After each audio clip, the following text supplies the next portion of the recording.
Entonces, este es el tercer módulo y vamos a hablar, como bien aparece en nuestra portada, sobre los principios de Estambul, una herramienta muy importante para la sociedad civil, para las organizaciones sociales, como ya nos lo explicará nuestra panelista, Cristina Prego. Ella es uruguaya, tiene una licenciatura en Sociología y asistenta social universitaria.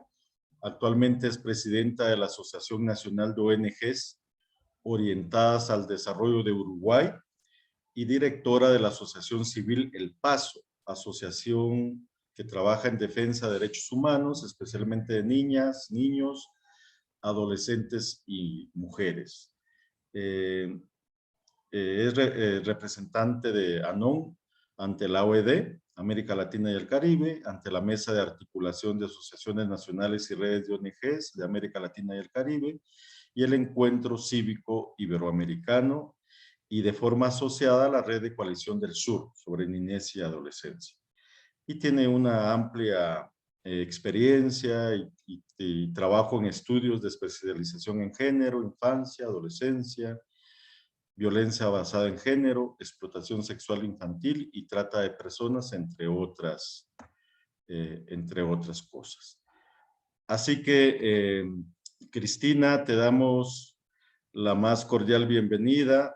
Sabemos que es un esfuerzo que nos estés acompañando, lo cual tiene un valor agregado, lo cual te agradecemos muchísimo por toda la situación que estamos viviendo, pandemia y otras. Así que tienes el tiempo, puedes utilizar el tiempo que necesites, no hay restricción.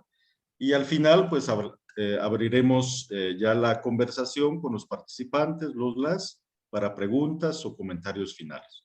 Bienvenida, Cristina, y el tiempo es tuyo. Perfecto. Muchas gracias, Henry. Buenos días para todas y para todos. Buenos medios días para los que estamos y quienes estamos más en el sur. Es realmente para mí un gusto poder compartir todo este curso y especialmente este espacio de intercambio. Es así también como yo lo veo.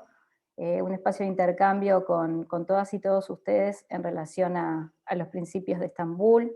Agradezco a las compañeras y los compañeros del equipo de coordinación de la Alianza para América Latina y el Caribe por su afecto. Bueno, he pasado por un proceso de COVID reciente y estoy saliendo, ya estoy muy bien, así que bueno, agradezco sus saludos y estar siempre al pendiente, que eso también es parte del encuentro humano que tiene que ver con ser parte de la sociedad civil organizada y encontrar espacios de acompañamiento, de afecto y de sostén en estos espacios también. Así que bueno, públicamente quiero agradecerles todo ese esfuerzo y ese acompañamiento.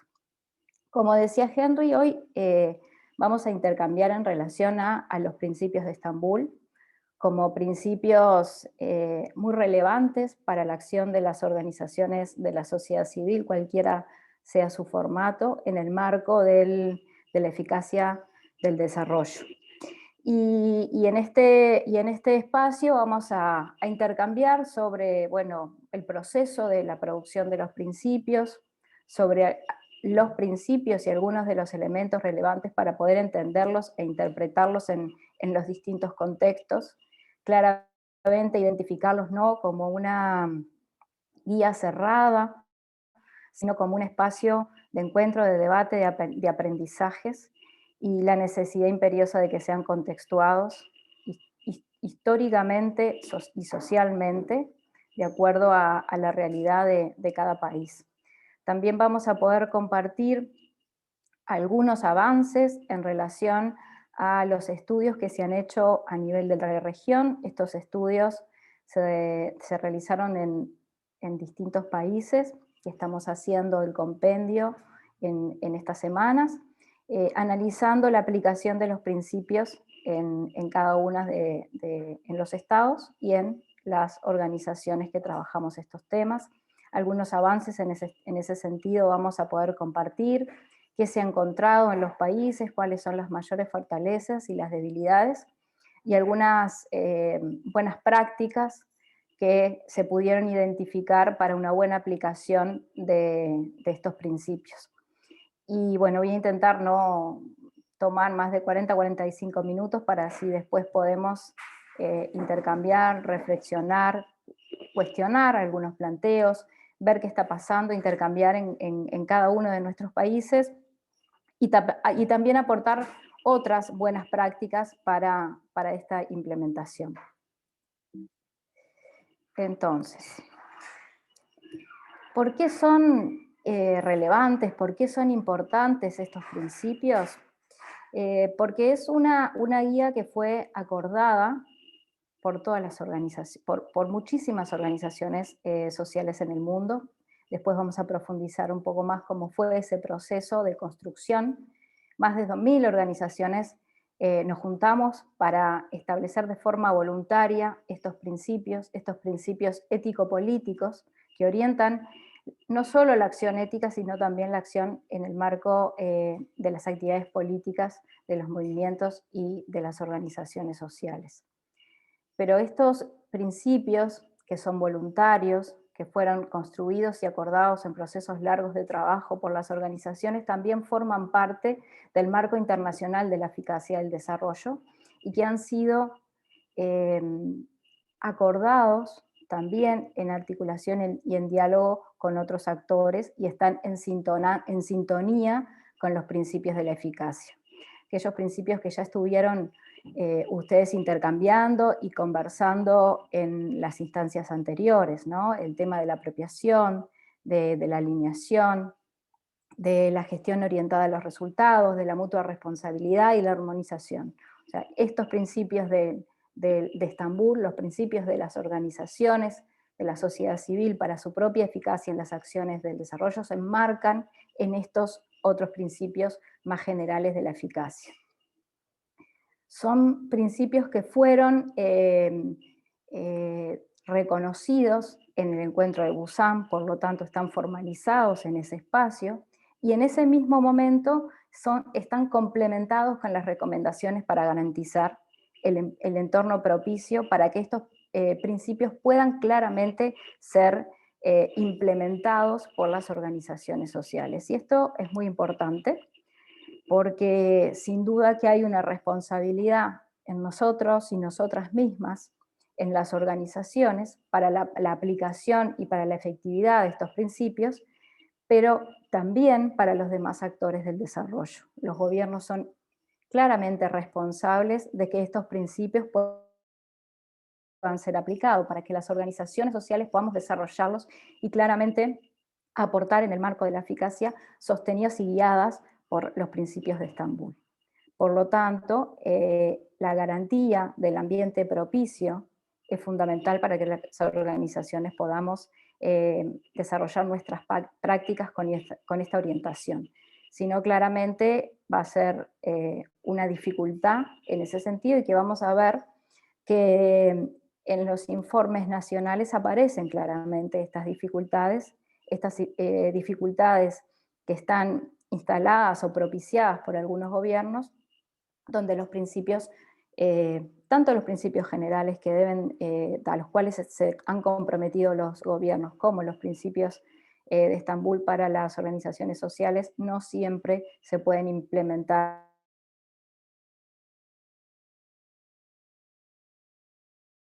Y además son muy importantes porque orientan nuestras prácticas, las prácticas de las organizaciones, las prácticas de los movimientos, nos permiten una articulación, nos permiten establecer estrategias comunes, con principios que ayudan a este trabajo articulado.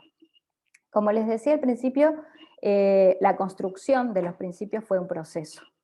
No se hizo de un día para otro, y fue una construcción que las organizaciones fueron elaborando de forma coordinada, de forma diversa, con espacios abiertos de participación en distintos momentos.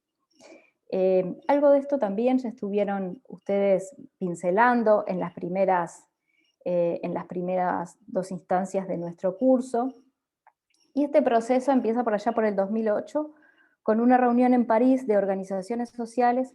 70 representantes de organizaciones analizaron y propusieron en ese entonces. ¿Qué analizaron? Analizaron sus propias acciones en relación a la eficacia que éstas tenían en el marco del desarrollo. Pero también analizaron cuáles eran las debilidades, cuáles eran las brechas, qué estaba pasando en el marco global, cuáles estaban siendo las trabas para la eficacia del desarrollo y para la implementación real de las políticas en aquel entonces. Y en ese mismo marco, en ese mismo entonces, propusieron la generación de estos principios, ¿no? Comprometerse con algunos principios que serían consensuados, que serían elaborados de forma colaborativa, y esto se decidió que iba a ser a lo largo de 2 años, entre el 2009 y el 2010, la sociedad civil se embarcó, digamos, en en este camino de la construcción de los principios.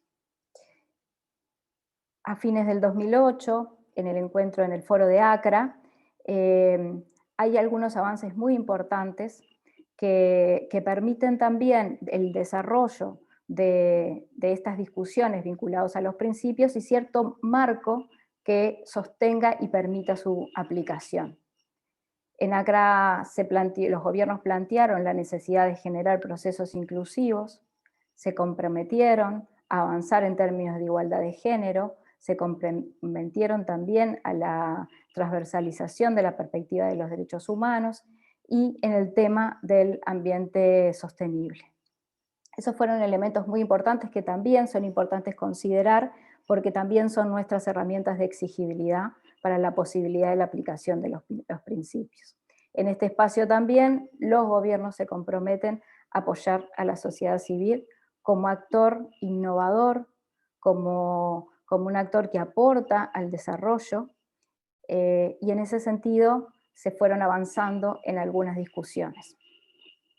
Después los procesos de implementación a nivel de cada país encontramos dificultades, pero bueno, estos son los marcos generales que a nosotros luego nos permiten exigir que los gobiernos plasmen en cada una de sus políticas y de sus prácticas internas. Entonces, durante 2 años, las organizaciones sociales de distintas partes del mundo fuimos construyendo estos principios. Luego vamos a hablar un poquito más de cómo fue la forma en que se construyó este foro abierto de sociedad civil. Este proceso se fue culminando, digamos, en 2 grandes encuentros, en 2 asambleas. Una que es la Asamblea de Estambul, donde aparecen los principios, donde se aprueban estos otros principios que hoy estamos viendo, y luego en 2011 se ratifican en Siem Reap, en Camboya, nuevamente en una asamblea global, donde ahí se va un pasito más y se definen cuáles son las pautas para interpretar y alinear estas prácticas, que como decíamos antes no son unas pautas rígidas, sino que permiten flexibilidad y contextualización en cada territorio y en cada momento, y de acuerdo a las realidades de los países y las realidades de las organizaciones sociales. Este proceso ahí termina de ser ratificado, se establecen estas pautas, como les decía, algunos lineamientos que se sintetizan en líneas estratégicas de acción para las organizaciones que orienten su acción. Y en 2011, como hito relevante en Busan, se da el reconocimiento oficial por todas las actorías del desarrollo, de la eficacia del desarrollo, perdón. Y aparece acá entonces el compromiso de los estados, de los cooperantes, de avanzar en el entorno propicio y en relación a la defensa y promoción de los derechos humanos. Este ha sido rápidamente, muy sintéticamente, este proceso de construcción de este espacio, donde el foro pretendió ser, y de hecho lo fue, un espacio de aprendizaje e intercambio, ¿no? Ahí se compartieron mecanismos, se compartieron herramientas que las organizaciones ya venían desarrollando, qué códigos de práctica y de acción, qué códigos éticos tenían, guías de trabajo, prácticas concretas, ¿no? Y en ese sentido es importante que nos quede bien claro que los principios no constituyen un mecanismo, y el foro tampoco un mecanismo global, sino, y tampoco impone un código de conducta internacional, sino que es una guía para que las organizaciones lo adecúen a sus realidades y sí establezcan ciertos lineamientos generales. ¿Qué buscaba este foro? Este foro buscaba desarrollar un proceso inclusivo con participación general que representara a la mayor cantidad de organizaciones de la sociedad civil, a los distintos sectores, a las diferentes formas en que nuestra población se organiza como ciudadanía, eh, y tener un espacio de trabajo con participación efectiva, real, digamos, con un trabajo horizontal, de mirada entre pares, con equidad de representación de los distintos países, como les decía, de los distintos sectores, de organizaciones del norte y del sur, y tomando en cuenta también la dimensión de la equidad de género en las representaciones. Esto es una de las metas principales que tenía este foro. También incrementar la conciencia entre las organizaciones de todo el planeta de cuál es su eficacia. ¿Realmente las acciones de las organizaciones sociales están siendo eficaces? ¿Qué impacto estamos teniendo? ¿Cuánto transforman nuestras organizaciones? ¿Cuán innovadoras estamos siendo? ¿Qué propuestas nuevas estamos pudiendo desarrollar o no? ¿Y por qué? ¿Cuáles están siendo nuestras trabas? ¿Cuáles son las potencialidades? ¿Y cuáles son las articulaciones necesarias para que las organizaciones podamos aportar a la eficacia del desarrollo? El tema de la transformación social fue un tema transversal en las metas del foro, poder orientar las acciones de las organizaciones hacia la transformación social, hacia los cambios. Ese fue uno de los temas también como meta de trabajo. Para esto, para poder lograr esta transformación y este aporte a los cambios profundos y duraderos, se necesita el entendimiento, se necesitan los consensos, se necesita desarrollar guías de prácticas comunes, por lo tanto, eso era otro de los objetivos o las metas, digamos, de este foro. Además de eso, de mirar, digamos, las prácticas internas, de mirarnos como organizaciones hacia adentro y nuestras prácticas y cómo impactan en las comunidades, en nuestros diálogos políticos, también desarrollar pautas relacionadas con la implementación de esos principios. No solo nuestra responsabilidad, sino también la responsabilidad de otros y otras actoras y actores del desarrollo para que faciliten la adaptación de estos principios a las condiciones especialmente de los países, ¿no?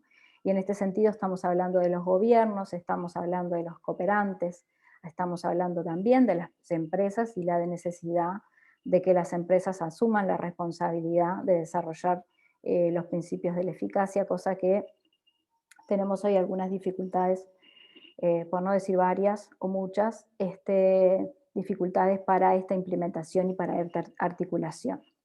Y por último, la última meta general o más relevante también del foro era generar un diálogo político con los gobiernos y con los donantes para resaltar la necesidad de la efectiva, el efectivo desarrollo del ámbito habilitante para la acción de las organizaciones sociales, basado en el reconocimiento de la voz de las organizaciones como actores innovadores, con roles distintos, obviamente, a los de los gobiernos, a los de otras actorías del desarrollo, pero como actores de desarrollo por derecho propio. Y eso es uno de los conceptos principales que también hoy lo seguimos manejando, hoy seguimos intentando profundizar y también analizar en términos políticos qué quiere decir eso, ¿no? Actores de desarrollo por derecho propio.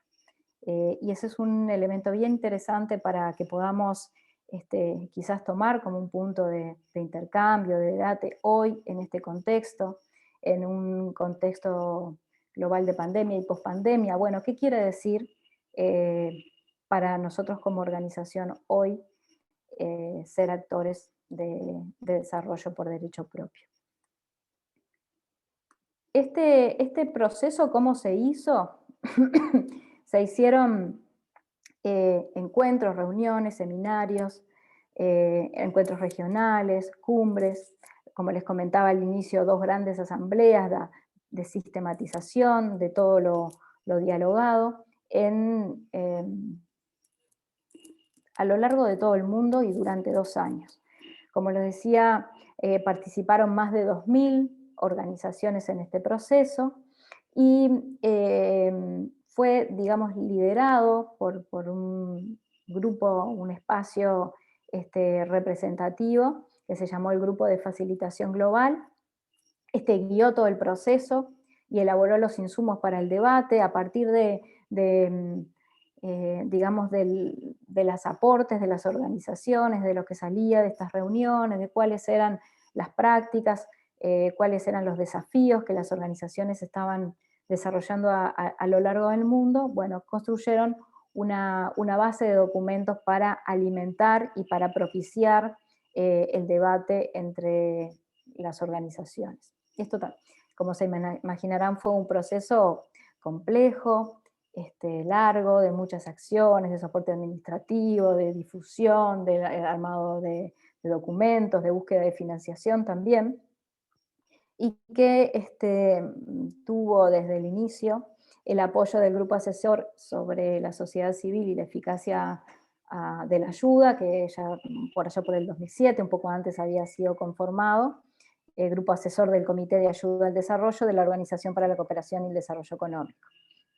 También obtuvo el apoyo de la Unión Europea. Este fue como, digamos, el proceso global que tuvo como resultado la construcción de 8 principios. 8 principios que son los que vamos a ir viendo uno a uno ahora.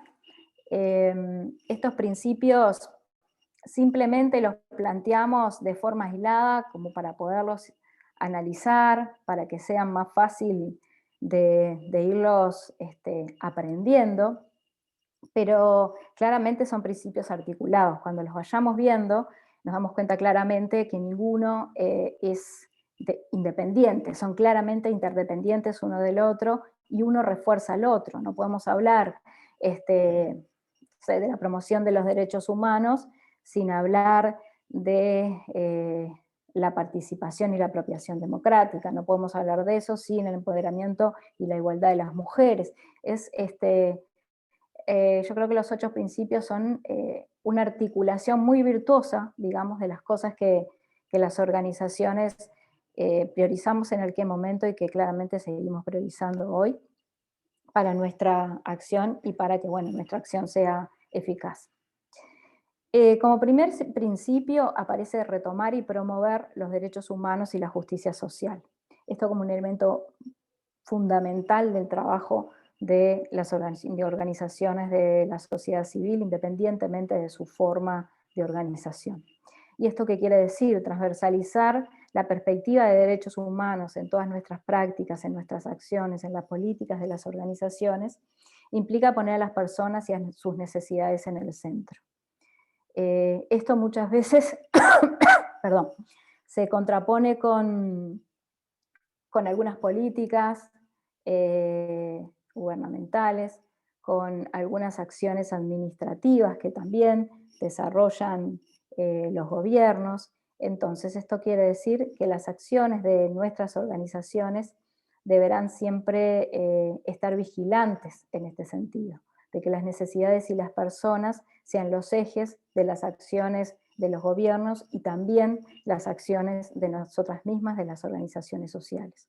Y en esta mirada de derechos humanos, el Estado aparece como garante, como responsable primero y último de que estos derechos humanos se garanticen. Y recordamos que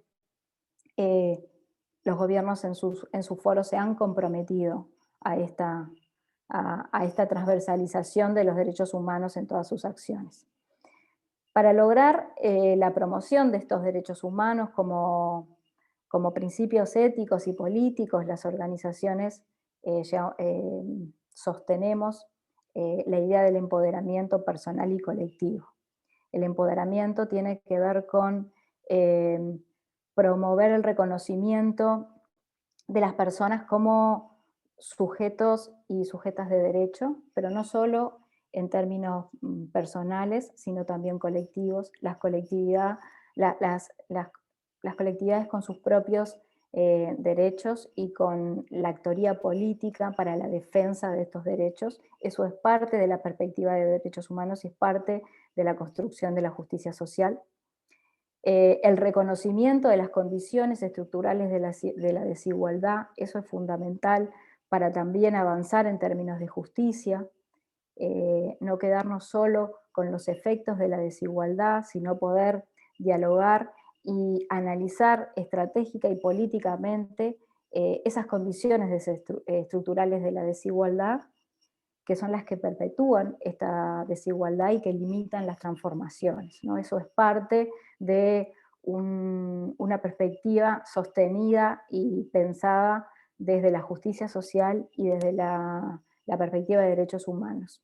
La vigilancia, la exigibilidad y la denuncia cuando estos derechos no son respetados. Esto también forma parte de este primer principio que configuran acciones, yo creo que muy estructurantes de nuestras propias actividades cotidianas, ¿no?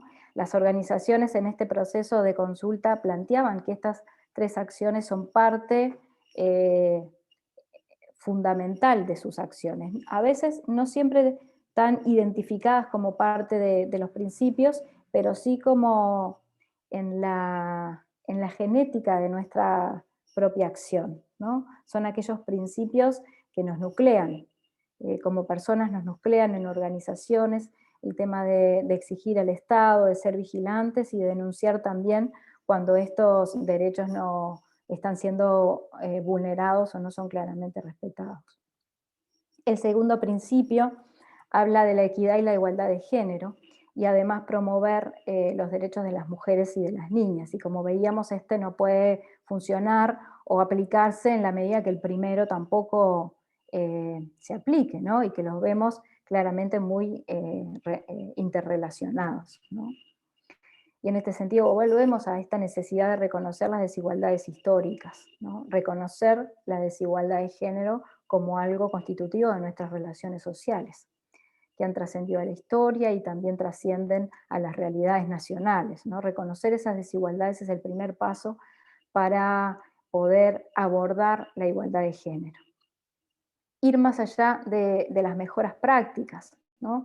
Que a veces son necesarias, pero siempre buscar una transformación más profunda que afecte las relaciones sociales, cómo varones, mujeres y disidencias nos relacionamos, cómo afecta esto en la discriminación, en la diferencia en relación a las oportunidades que las personas tenemos en distintos ámbitos de la vida, en la educación, en el trabajo, en el ámbito de lo político. Por lo tanto, el empoderamiento de las mujeres y de las niñas es algo fundamental en este sentido, ¿no? Como principio que aporte a la igualdad, que aporte a la transformación más profunda, ¿no? Empoderar a las mujeres es uno de los elementos fundamentales para llegar a la igualdad, y que también tiene que tener en este proceso algunos aportes en términos de equidad, ¿no? Pueden ser políticas afirmativas que reconozcan estas desigualdades y planteen acciones concretas para limitar o reducir las brechas. Por otro lado, es muy importante no mirar a las mujeres y las niñas como un colectivo homogéneo, único, igual, y sí desarrollar una mirada interseccionada, que pueda identificar las distintas discriminaciones, los distintos procesos de desigualdad que vivimos las mujeres, y en cada colectivo o en cada persona esas desigualdades tienen un clivaje especial, ¿no? Cuando hablamos de la discriminación por ser mujer, en algunas situaciones se suma a la discriminación étnico-racial, a la orientación sexual, a la identidad de género, el acceso a la educación, a la situación geográfica donde viven las personas, o sea, las discriminaciones son múltiples y es imprescindible mirarlas de forma interseccionada. Eso es un elemento de guía, digamos, para poder cumplir el principio que tiene que ver con la equidad y la igualdad de género. Pero no solo trabajar en el empoderamiento de las mujeres y con las mujeres, sino también esta idea, ¿no?, de la igualdad de género implica incluir también el trabajo de construcción de un modelo hegemónico de masculinidad eh, sostenido en el patriarcado desde una postura extractivista, violenta, desde el poder. Y bueno, parte de este trabajo también tiene que ver con la construcción de masculinidades alternativas, nuevas formas de ser varón en este espacio, digamos, de construcción distinto, ¿no?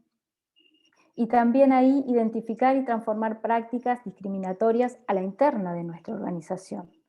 Eso también es muy importante, la cultura organizacional, cuáles son las políticas, qué protocolos y acciones tenemos para limitar la violencia de género, para limitar el acoso sexual laboral, por ejemplo, y también propiciar los liderazgos de las mujeres en nuestras propias organizaciones. Todas estas son elementos que nos permiten ir aterrizando el principio de igualdad de género. El principio 3 tiene que ver con centrarse en el empoderamiento, la apropiación democrática y la participación de todas las personas. Déjenme ver en qué hora voy. Hoy voy a apurarme un poquito. Esto implica que colectivos y personas sean actoras fundamentales en los temas y en las discusiones de los problemas que le atañen, ¿no? La participación y la democracia solo se construye, se fortalece desde el reconocimiento de la comunidad como actora fundamental en este sentido. Y además como función de nuestras organizaciones, promover el autorreconocimiento de la comunidad y de su autoría política, ¿no? La comunidad como actor político es fundamental para que, para que la democracia crezca, para que la ciudadanía se apropie de las cuestiones democráticas y que además pueda alzar su voz propia, reclamar sus propios derechos, acceder a la información, tener información para poder tomar decisiones. Y para las organizaciones sociales, en este principio claramente es tener la claridad de no hablar por otros, ¿no?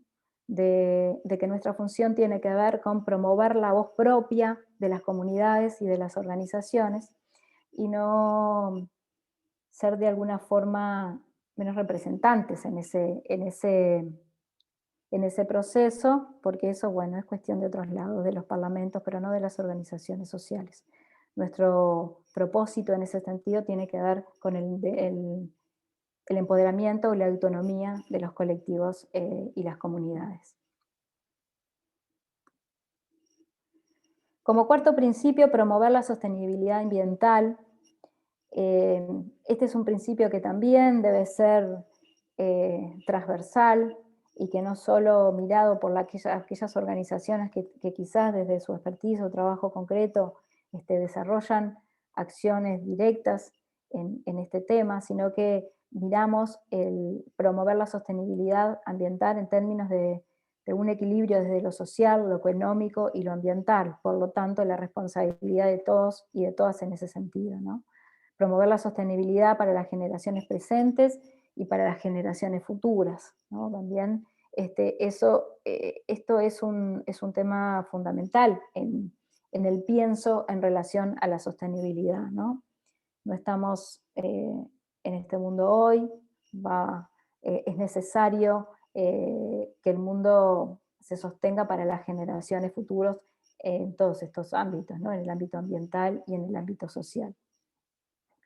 Esto como práctica concreta, ¿qué puede implicar para nosotros las organizaciones? Promover el conocimiento de la situación ambiental, difundirlo, conocer estrategias para mitigar y para enfrentar los efectos del cambio climático. Eso es un elemento fundamental en relación al principio 4, ¿no? Generar esta conciencia en relación a la situación ambiental y también promover esto en términos de justicia ambiental, ¿no? Porque lo que sí pasa hoy es que las personas más afectadas por el cambio climático, por ejemplo, no son las principales responsables ni productoras de esta crisis climática. Entonces, en ese sentido, hablamos de la justicia ambiental, ¿no? De cuál es la responsabilidad de algunas actorías, que esto tiene que ver con los gobiernos, con algunas empresas, o muchas empresas, y cómo sus acciones en términos de bueno, las actividades que desarrollan impactan en términos ambientales y realmente afectan a la sostenibilidad social, económica y ambiental. El principio 5 habla de la transparencia y la rendición de cuentas como elementos fundamentales. Pensemos que también estos principios siempre, quizás con algunos ajustes o pensados en otras lógicas, en la lógica más global de la eficacia del desarrollo, son principios que también deben desarrollar los gobiernos, también le ponen otro nombre, o también el mismo en algunos, como por ejemplo este, ¿no? Esta rendición de cuentas y esta transparencia en las acciones debe ser dinámica, mutua y múltiple. En ese sentido, mutua en que las organizaciones rendimos cuentas, pero también las otras actorías deben rendir cuentas y deben rendirnos cuentas a las organizaciones sociales y a la ciudadanía en general. Dinámica, porque este dinamismo de la rendición de cuentas implica que también es un insumo para la retroalimentación, ¿no? La propia transparencia, la propia rendición de cuentas es un proceso de aprendizaje que hace que nuestras prácticas se fortalezcan y que incorporemos aquellos elementos que estamos viendo como buenas prácticas o aquellas dificultades tratemos de encontrar los caminos para poder mitigarlas o que tengan un efecto mucho más reducido. Esta rendición de cuentas, y esto es muy importante en la perspectiva y en el posicionamiento ético, que no sean solo rendiciones a los donantes, sino que sean rendiciones para toda la población, para distintas poblaciones. Podemos hacer a los donantes, debemos hacer a los donantes, debemos hacer a los estados, pero debemos hacer a la ciudadanía, debemos hacer rendición interna en nuestras propias organizaciones, debemos hacer rendición de nuestro trabajo a las personas con las que trabajamos. Y no solo en términos de transparencia financiera, sino dar cuenta del sentido de nuestras acciones. ¿Por qué y para qué hacemos lo que hacemos? También poder analizar cuál es la eficacia en estos procesos.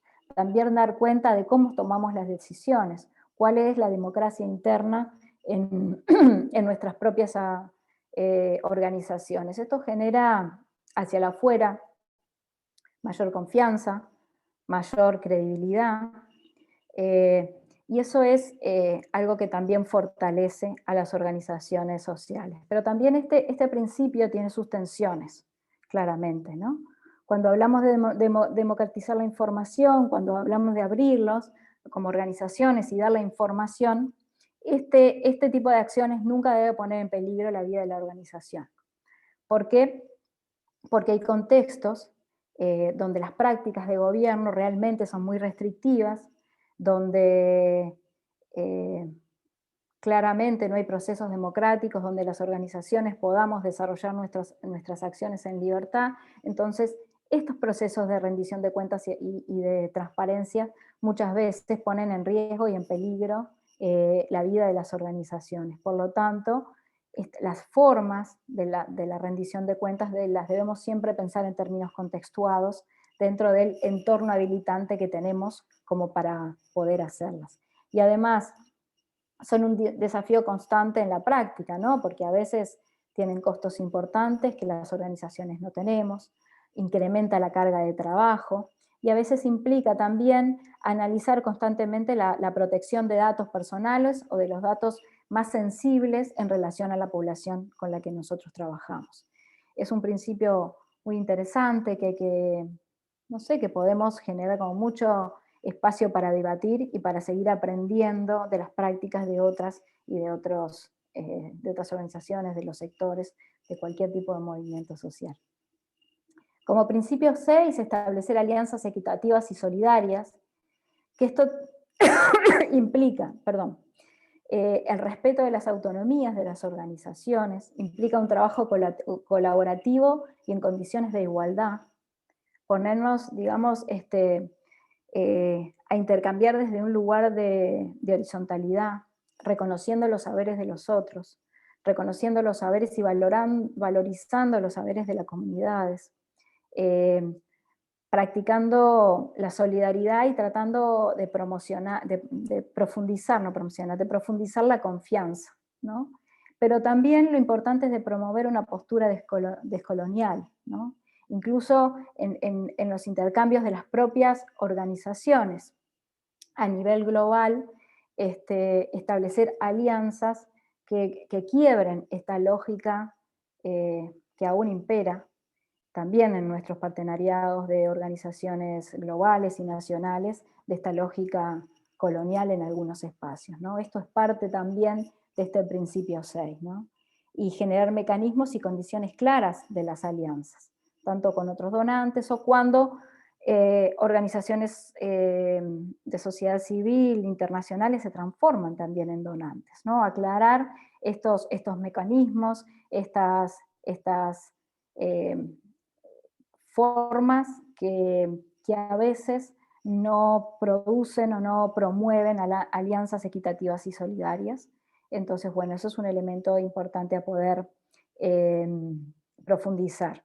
Y también aliarse en objetivos y estrategias y no solo en proyectos concretos, ¿no? Sino esta idea un poco más global, una mirada más amplia de las organizaciones aliándonos en términos estratégicos.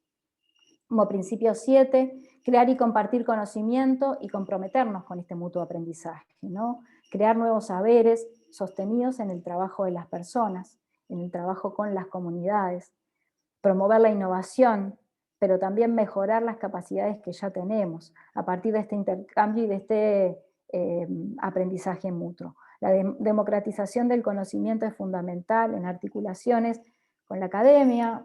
Hoy estamos pudiendo tener esta articulación en este curso, que es parte de todo esto, ¿no? De compartir conocimientos, de mejorar nuestros aprendizajes, de monitorear y evaluar. Y este proceso de conocimiento compartido implica que la evaluación sea un insumo para nuestras prácticas, que estas lecciones aprendidas sean retroalimentadas en nuestra práctica de la organización y que hagamos acciones intencionadas para compartirlas, para que los saberes que desarrollamos en cada una de nuestras acciones puedan ser también utilizados, obviamente ajustándolos a las realidades por otras organizaciones. Y como último principio, comprometernos con el logro de los cambios positivos y sostenibles, duraderos. Yo diría más estructurales, me gusta más esa palabra, ¿no?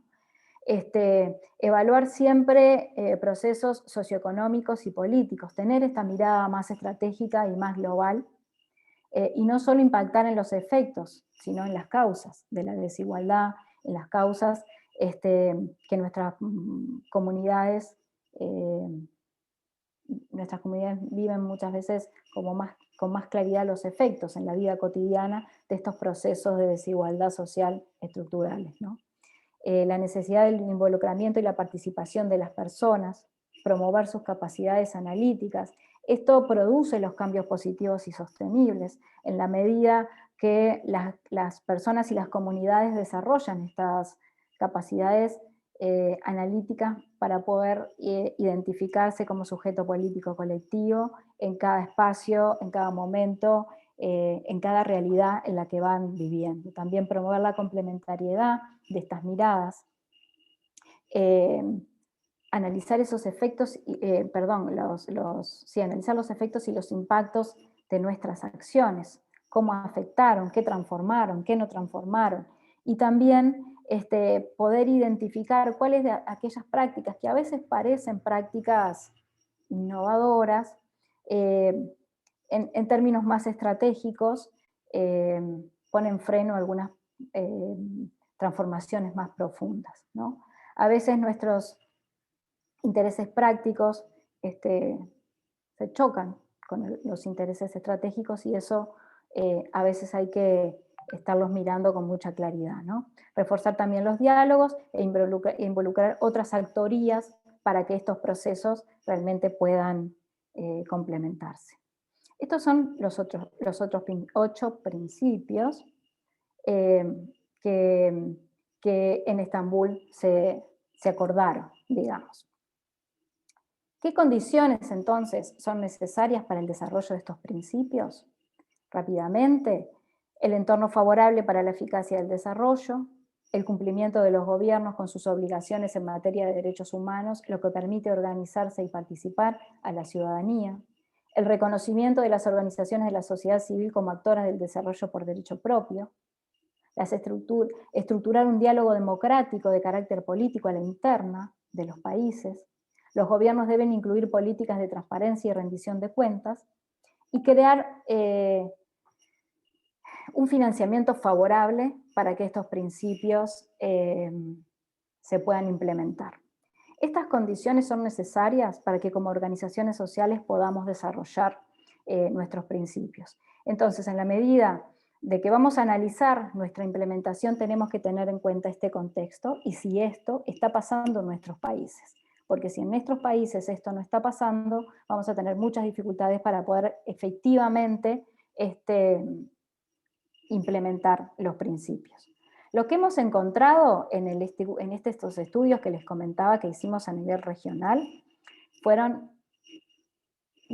muchos obstáculos. Muchos tienen que ver con el entorno, con el desarrollo de las políticas de los gobiernos, y algunos también tienen que ver con las propias prácticas de las organizaciones. Es importante considerarlos y verlos todos para poder analizar en qué contexto estamos hoy en relación a la aplicación de los principios. Algunos de los obstáculos son condiciones y limitaciones instaladas por los gobiernos para la participación de la sociedad civil. Hoy vivimos en nuestra región muchas limitaciones. Seguro que estamos hablando de esto si ustedes están recordando en cada uno de sus países cuáles son estas limitaciones, marcos regulatorios restrictivos que limitan el desarrollo de nuestras organizaciones, llegando a prohibir su accionar, empujándolas a las acciones de clandestinidad o de irregularidad, y terminando en una criminalización de la organización social. Esto es algo que lo estamos viendo cotidianamente, muchos de ustedes nos hacen llegar la información de los distintos países de estas realidades, ¿no? La persecución política de las organizaciones es otro de los principales obstáculos, especialmente de personas defensoras de derechos humanos o de aquellas que tienen una acción política clara y visible de cuestionamiento de acciones de gobiernos, ¿no? Entonces eso también es una traba para poder implementar los principios y desarrollar las acciones. El trato fiscal restringido e inadecuado, que no reconoce la realidad de las organizaciones, se asimila una organización a una empresa, se le trata igual e incluso en algunos países se le trata aún con mayores limitaciones y mayores controles que una empresa. En mi país pasa eso. Otro de los principios tiene que ver con la sostenibilidad financiera, con las dificultades, con la sostenibilidad financiera para desarrollar las acciones y la sostenibilidad de las organizaciones. Las acciones concretas, pero también la sostenibilidad más allá de proyectos y acciones como actor político por derecho propio en el desarrollo. Esto afecta a su autonomía, la posibilidad de desarrollar acciones propias. Muchas veces las organizaciones quedamos limitadas a líneas de financiación o a temas que se definen y que los imponen desde otro lado. Se limita entonces el acceso continuo y eficiente a los recursos públicos y privados, a veces no hay continuidad, entonces los procesos que hablábamos en relación a los principios de los cambios duraderos, que muchas veces son mucho más largos que un proyecto, esta falta de continuidad en el acceso a los recursos limita la posibilidad de desarrollar ese principio. Otros actores que debieran ser responsables de implementar los principios de la eficacia del desarrollo no los implementan. no solo que no los implementan, sino que además los violentan constantemente. Por ejemplo, cuando hablamos de empresas privadas con lógica extractivista, empresas que no garantizan derechos humanos, empresas que no garantizan el trabajo decente, empresas que promueven y desarrollan sus acciones a partir de la esclavitud humana. Bueno, hay muchas acciones que realmente no solo que no permiten, sino que limitan y además restringen la posibilidad de desarrollar los principios de eficacia, ¿no? En muchos países los mecanismos de participación ciudadana son solamente consultivos y por lo tanto se restringe claramente la posibilidad de incidencia de las organizaciones en esos procesos. Y para finalizar, los obstáculos, la mirada muchas veces de funcionarias y funcionarios públicos hacia las organizaciones en muchos países se ha visto como una limitación y como un obstáculo para desarrollar las acciones. No siempre son mirados de forma positiva. Se ve a las organizaciones como adversarios y como contrarios y no como actores complementarios que tienen la función de una acción crítica, ¿no? De vigilar a los gobiernos, porque esa es nuestra función en estas acciones. Pero desde una mirada también de proponer, de generar acciones innovadoras, y muchas veces esa mirada no está en el funcionariado público, simplemente se ve a las organizaciones como alguien que tranca las acciones o dificulta la tarea, ¿no? Y más como organizaciones, dificultades hacia la interna, tiene que ver con las dificultades para sistematizar las experiencias y producir un conocimiento que sea compartible. A veces tenemos dificultades de recursos humanos para eso, a veces tenemos dificultades de recursos, a veces la vorágine de las prácticas hace que no todas las organizaciones podamos sentarnos a parar un momento y poder sistematizar nuestras experiencias. Obviamente que hay diversidad de organizaciones, hay organizaciones que tienen más recursos para poder hacer esto y hay algunas que tienen menos, ¿no? Pero bueno, eso sí se vio como una dificultad, un obstáculo para poder desarrollar, incluso para poder compartir ese conocimiento.